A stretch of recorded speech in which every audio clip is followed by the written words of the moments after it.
Oke teman-teman Rasa and Shine, ketemu lagi dengan saya Monica Sinaga, spesial di edisi Rise and Talk. Kali ini aku mau cerita tentang piano yang ada di samping gua ini.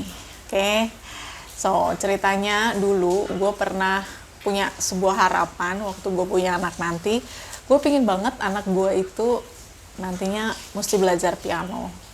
Kenapa? Karena dalam diri gue merasa bahwa ada sebuah jiwa dan darah seni yang mengalir begitu kental sebenarnya dalam diri gue, tapi karena tidak dieksplor dengan maksimal akhirnya mengendap. Dari kecil gue suka banget segala hal tentang seni, mulai gambar, nyanyi, musik. Bahkan gue dari kelas 5 SD gue udah bisa main gitar, meskipun bukan yang expert ya, tapi paling nggak gue genjreng-genjreng nyanyi, minimal buat gue sendiri gue udah bisa waktu itu, dan tanpa les. Kemudian gue juga meskipun nggak les piano, paling nggak waktu main piano ya enak lah didengar. Terus waktu SMA dulu juga pernah jadi drummer di sebuah band bareng dengan teman-teman, dan gue percaya it's a blast. Cuman sayangnya mungkin karena tidak terfasilitasi dan juga tidak tersupport dengan maksimal, tapi gue nggak nyalahin siapapun, it's part of my life. Dan akhirnya gue putusin suatu hari ketika gue punya anak, gue akan memberikan dia fasilitas dan juga jalan semampu yang gue bisa, supaya dia bisa menikmati dalam belajar musik, seni, apapun bentuknya. Dan akhirnya gue punya anak, thanks God. Sampai usia 3 tahun gue semakin mantap untuk pingin anak gue ini belajar untuk piano. So akhirnya setelah gue keliling, nemulah sebuah tempat les, dan akhirnya gue daftarin ke situ. Itu udah umur 5 tahun lah, hampir 5 tahun. Terus awalnya sih waktu gue cerita gitu sama suami, dia sempat ragu juga, karena kita start itu adalah pada awal pandemi, dimana kita semua tahu ya kan, apalagi yang hidupnya menengah macam kayak gue itu berasa banget ya kan, gaji dipotong, terus kita hidup dari tabungan. Ya, kami bersyukur kami masih punya tabungan. Dan saking semangatnya gue bilang dan gue berdoa waktu itu, Tuhan kalau memang Tuhan mau Jemaima belajar piano, kami percaya Tuhan sediakan setiap bulan untuk biaya bulanannya, plus Tuhan pasti juga sediakan pianonya. Itu yang jadi doa gue waktu itu. Singkat cerita akhirnya mulailah Jemaima les piano. Dan ini yang lucu nih teman-teman, mungkin saking gue excitednya untuk ngelesin anak gue lupa, gue nggak tahu kenapa ini kayak keskip gitu, gue lupa bahwa yang namanya les piano itu harus punya piano di rumah buat dia praktis everyday kan. Waktu itu sih gurunya waktu gue daftar bilang, DJ udah punya piano nggak di rumah? Terus gue bilang, oh belum miss gitu. Tapi udahlah ya, karena gue udah percaya diri, yang penting anak gue bisa belajar dulu, ya udah hajar aja dulu. Dan waktu berjalan, gue semakin menyadari bahwa ternyata piano harus ada nih di rumah. Dan gue menyadari itu, anak gue juga menyadari itu, tapi setiap anak gue tanya, Mami kapan pianonya dikirim ke rumah? gue selalu bilang, jangan khawatir DJ, pianonya sebentar lagi, udah on the way, sabar ya.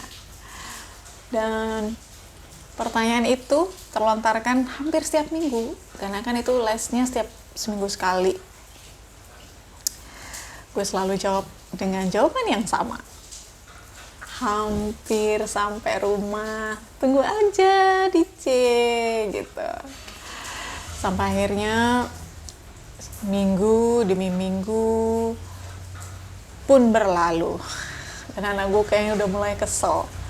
Satu kali anak gue bilang, Mami, please tolong telepon Tuhan, kapan tepatnya piano sampai ke rumah. Dan gue belagak bego guys, gue langsung pura-pura kayak masang muka telepon dengan acting seperti ini. Gue bilang, halo Tuhan, lagi di mana? Oh, Jemima lagi nanya nih, pianonya udah sampai mana? Oh, oke. Nanti saya sampaikan. Thank you Tuhan. Terus gue jawab, yeay, sebentar lagi, hampir sampai rumah. Dan itu berulang-ulang. Cuman gue bersyukurnya adalah gue dititipin seorang anak yang luar biasa. Dia paham betul keadaan orang tuanya, dan dia tetap happy. Dan yang bikin gue luluh adalah, semakin meleleh adalah, ternyata dia suka dengan playing piano, sangat bersemangat sekali meskipun di rumah belum ada piano. Sampai akhirnya bulan berganti dan aku pun ubah strategi. Setiap kami berangkat untuk les, gue nganter dia, gue selalu bilang, DJ, please sambil DJ nanti belajar di sana, DJ bayangin ya, DJ sedang main piano di rumah dengan pianonya milik Jemima sendiri. Itu yang gue sampein setiap kami mau berangkat untuk les. By the way, gue juga gak ngerti apakah dia paham di umur segitu, tapi yang bisa gue sampaikan ke dia adalah sebuah pengharapan dan belajar sejak dini untuk memperkatakan iman.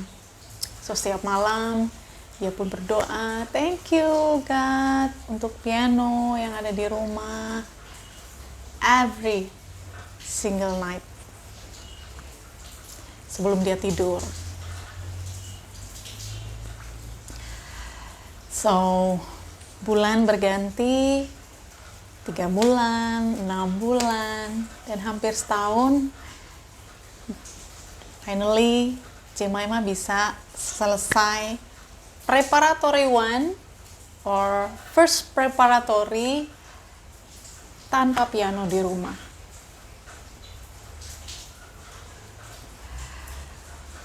Kalian bisa kebayang gak sih?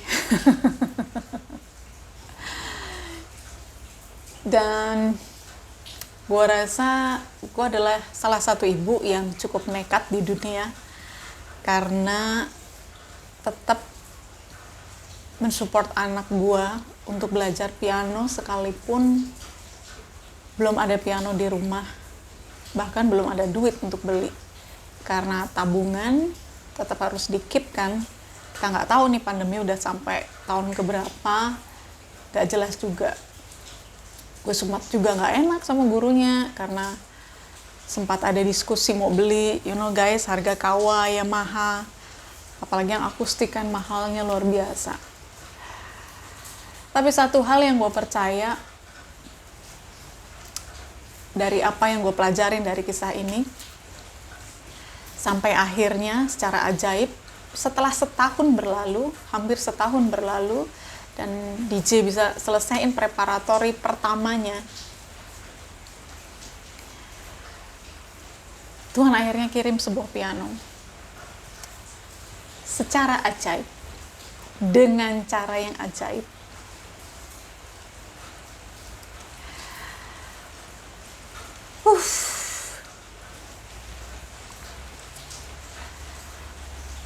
Dari yang gue pelajarin juga, ternyata waktu kita rajin berdoa, itu tetap jadi hak prerogatifnya Tuhan loh, untuk ngejawab, apakah akan dijawab saat itu juga, apakah 3 bulan berikutnya, apakah setahun berikutnya, apakah lebih lama lagi baru mau dijawab.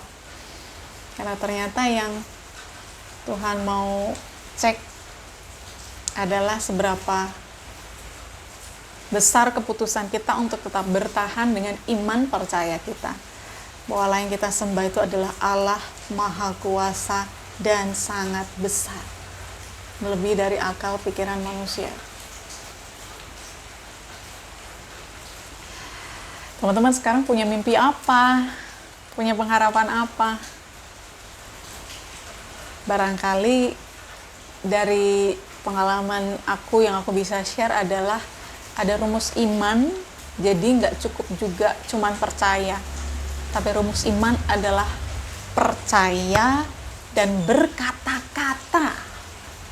Jadi percaya aja nggak cukup, kurang klop, lo mesti perkatakan iman percaya lo setiap waktu sampai akhirnya Tuhan izinkan itu terjadi dalam hidup lo.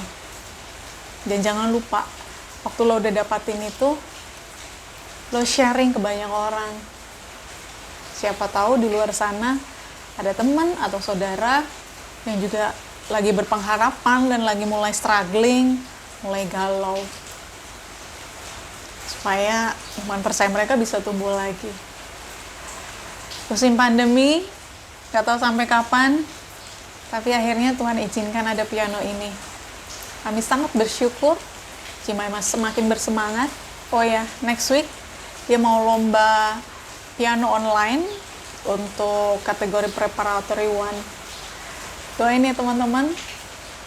Aku akan ceritakan lagi for the next Rise and Talk, gimana dahsyatnya Tuhan kita ini dan hidup yang kita jalani ini. Oke, saya Monica Sinaga. See you on our next Rise and Talk. God bless you. Bye-bye.